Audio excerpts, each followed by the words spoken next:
Let's get started. Top leaders, diplomats and military officers from around the world are gathering at the German city of Munich for the world's largest global security conference. The Munich summit is an annual gathering focused on defense and diplomacy. But it assumes special significance this time around, as the war in Ukraine is set to complete 1 year later this month. The leaders are expected to assess how the war has changed European security's landscape. U.S. Vice President Kamala Harris and Secretary of State Antony Blinken will represent the Biden administration at the three-day summit, which begins later today. Leading the U.S. delegation, Harris will take stage on Saturday to deliver her address. A leading Democratic Senator, Sheldon Whitehouse, is also expected to be part of the delegation.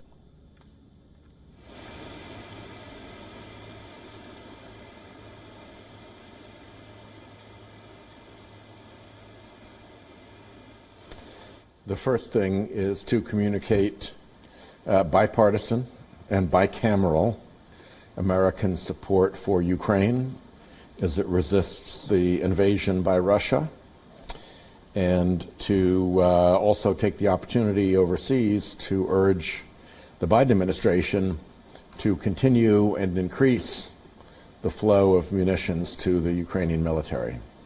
The German Chancellor Olaf Scholz and French President Emmanuel Macron are also among many top leaders attending the Munich Security Conference. China's top diplomat Wang Yi has also confirmed his participation and will deliver a speech at the Munich summit. China has maintained a neutral stand on the war and is among the countries that has not condemned the Russian invasion of Ukraine. Russia this year will be notable by its absence, as it has not been invited. The conference chair said that organizers had not invited any Russian officials, as Vladimir Putin is breaking civilization. US-China tensions, meanwhile, are also likely to feature prominently at the gathering in the German city.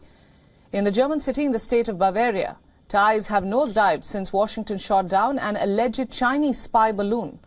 And relations between the world's two biggest economies have deteriorated in recent years over issues ranging from human rights in Hong Kong to the treatment of Uyghurs.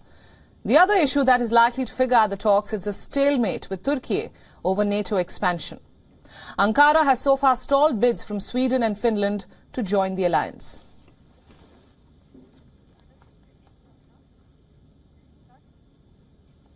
For more on this, we are now joined by our correspondent Anas Malik. He is getting us the latest from this high-level security conference in Munich. Anas, you are in the thick of action. Tell us about the agenda as we see the war in Ukraine, and of course what Ukraine wants from these leaders will dominate most of the outcomes. Tell us more on that front.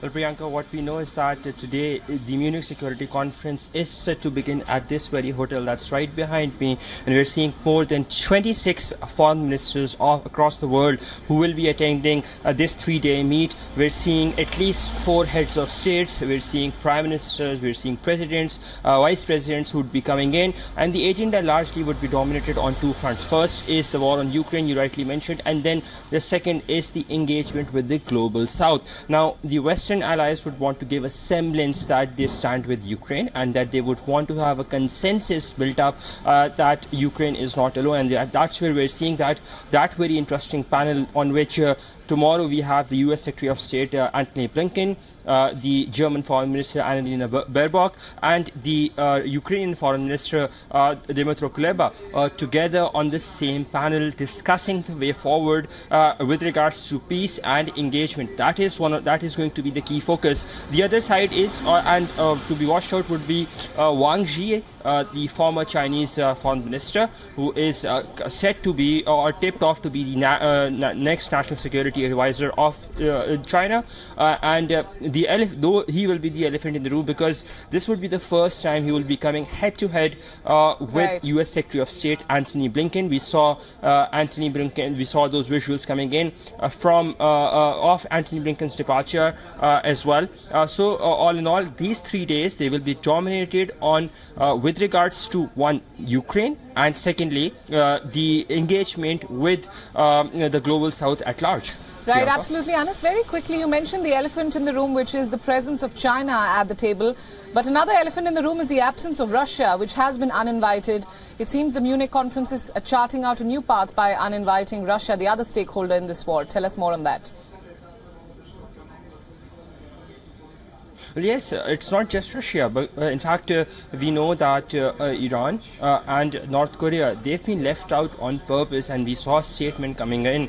So, and on top of that, the opposition parties have been invited to speak or attend this conference. So that tells that how much, when it comes to the Western allies, how much it matters to corner Russia in their understanding, even when it comes to siding them out or ousting them out from such important global events. And that is the reason where you might see that it would be the conversation would be dominated at least one side, which the Russian side, for obvious reasons, would not be accepting or would not be adhering to, because they would say that they were not on the table.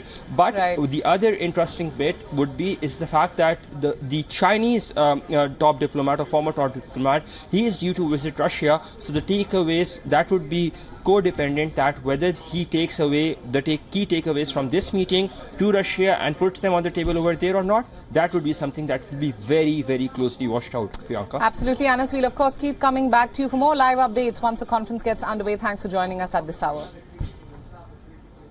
Now, to discuss this conference and more and what it means for the ongoing war between Russia and Ukraine, we are now joined by Lieutenant Colonel Glenn Grant from Kyiv. He's a security and defense expert in the Ukrainian Institute for the Future, as well as a fellow at the Baltic Security Foundation. Colonel, welcome to the broadcast. Yeah, welcome. Thank you. Right, my first question, there is a conference underway in Munich. What does Ukraine expect to happen to be the big outcome from this security conference?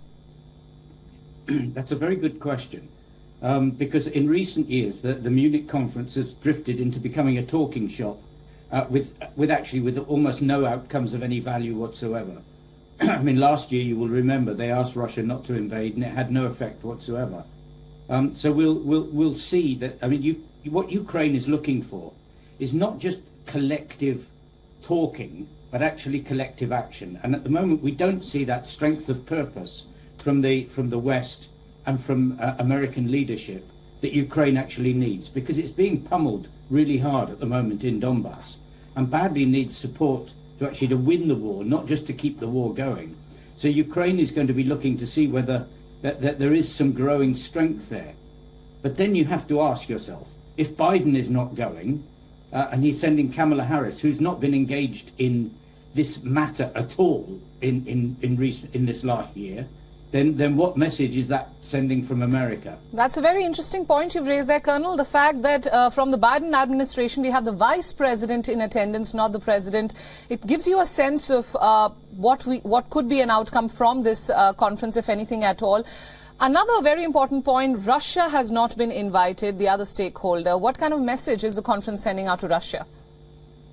Well, I think this is an important message, because what Russia is being told is that it's not acceptable for them to come to conferences and lie and just talk absolute nonsense, which of course is what they're doing in the UN and everywhere else they go. They just bring their stories, most of which are completely made up and have no actual reality attached to them whatsoever. And people are tired of this. After a year of listening to Lavrov lying, no one wants to hear it anymore.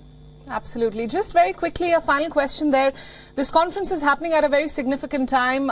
Just a few days ago, Russia bombarded Ukraine with more missiles. We are just about a week away from the war completing 1 year, February 24th.